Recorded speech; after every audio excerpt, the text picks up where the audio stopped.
এই গ্রামের নাম শান্তিপুর। এই গ্রামে বসবাস করতেন এক পরিশ্রমী স্বামী ও তার স্নেহময়ী স্ত্রী। তাদের জীবন থেকেই শুরু হচ্ছে আমাদের গল্প। এখনো রুবিনা বাড়ি আসলো না। সন্ধ্যা হয়ে গেছে, কিন্তু তার কোনো খবর নেই। মনটা ভীষণ অস্থির হয়ে আছে। কি জানি কোথায় আছে, কেমন আছে, কোনো সমস্যায় পড়েনি তো? সময় যত যাচ্ছে ততই চিন্তা বাড়ছে। শুধু একটাই প্রার্থনা, ভগবান যেন তাকে সুস্থ, নিরাপদ ও ভালোভাবে দ্রুত বাড়ি ফিরিয়ে আনেন। রুবিনা এখনো মাঠে গাছের নিচে দাঁড়িয়ে আছে।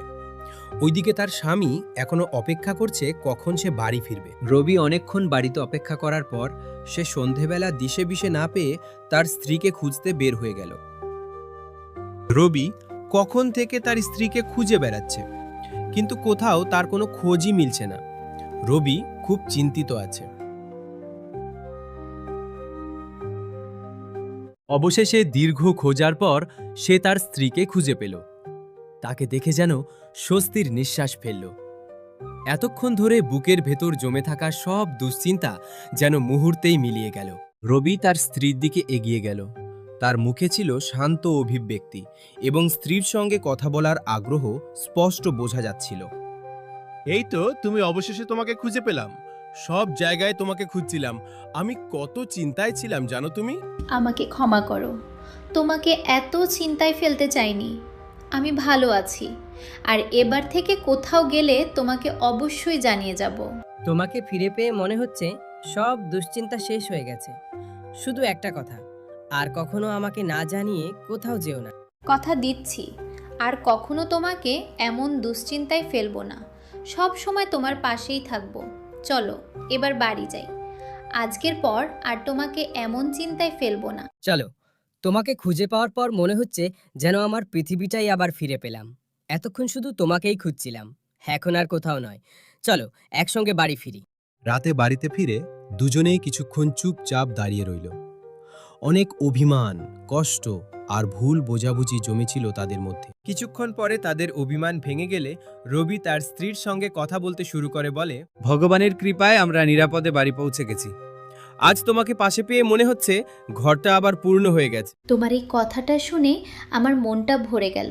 সত্যি, ভগবানের অশেষ কৃপায় আমরা সবাই নিরাপদে বাড়ি ফিরেছি। তোমাকে পাশে পেয়ে আমিও নিজেকে অনেক সৌভাগ্যবান মনে করি। ভগবান যেন আমাদের সব সময় এভাবেই একসঙ্গে সুস্থ ও ভালো রাখেন। এবার চলো ভিতরে ঘরে যাই। তোমাকে খুঁজে পেতে অনেকটা সময় লেগে গেল। এতক্ষণে ভীষণ খিদে পেয়ে গেছে। এবার যদি তোমার হাতে একটু খেতে পাই, তাহলে সব ক্লান্তি এক মুহূর্তেই দূর হয়ে যাবে। আচ্ছা, আর একটুও অপেক্ষা করতে হবে না। তুমি আগে হাত মুখ ধুয়ে এসো। আমি এখনই গরম গরম খাবার পরিবেশন করছি। এতক্ষণ না খেয়েছিলে, আগে পেট ভরে খাও, তারপর আরাম করে গল্প করব। তোমার এই যত্ন আর ভালোবাসা আমাকে সব সময় মুগ্ধ করে। সত্যি, তোমার মতো একজন সঙ্গী পেয়ে আমি নিজেকে খুব ভাগ্যবান মনে করি। চলো আগে তোমার হাতে পেট ভরে খেয়ে নিই, তারপর নিশ্চিন্তে বসে আজকের সব গল্প তোমাকে বলবো। রবি হাত মুখ ধুয়ে এসে খেতে বসলো। তার খুব ক্ষুধা লেগেছিল, তাই সে অধীর আগ্রহে খাবারের জন্য অপেক্ষা করতে লাগলো। কিছুক্ষণ পর সে বলল, কি হলো? খুব খিদে পেয়েছে, তাড়াতাড়ি খাবার এনে দাও। একটু ধৈর্য ধরো, খাবার প্রায় তৈরি। এখনই গরম গরম ভাত আর তরকারি নিয়ে আসছি। আচ্ছা আমি অপেক্ষা করছি, তবে তাড়াতাড়ি নিয়ে এসো, খুব খিদে পেয়েছে, আজ আর দেরি সহ্য হচ্ছে না। স্ত্রী ভাত বেড়ে দিয়ে হাসি মুখে বলল, এই নাও, গরম গরম ভাত বেড়ে দিলুম। আর দেরি নয়, শান্তিতে বসে খেয়ে নাও। যদি আরও কিছু লাগে আমাকে বলো। খাবারটা খুব সুন্দর দেখাচ্ছে।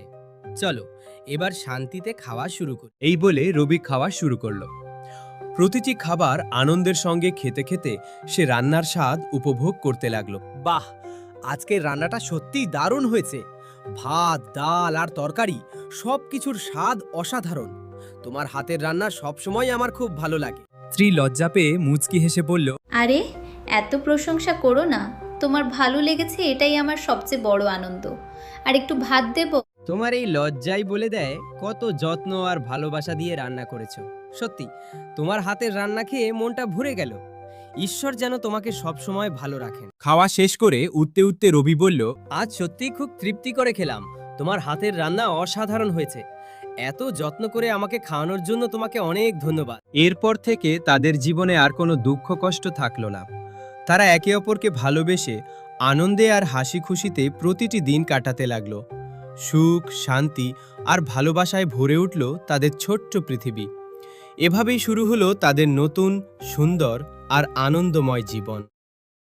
আজকের কার্টুন ভিডিও এখানেই শেষ। ভিডিওটি যদি আপনাদের ভালো লেগে থাকে তাহলে একটি লাইক দিন, কমেন্ট করে আপনার মতামত জানান এবং বন্ধুদের সঙ্গে শেয়ার করুন। এমন আরও মজার কার্টুন দেখতে এসবি কার্টুন টিভি চ্যানেলটি সাবস্ক্রাইব করুন এবং বেল আইকনটি অন করে রাখুন। দেখা হবে পরের ভিডিওতে।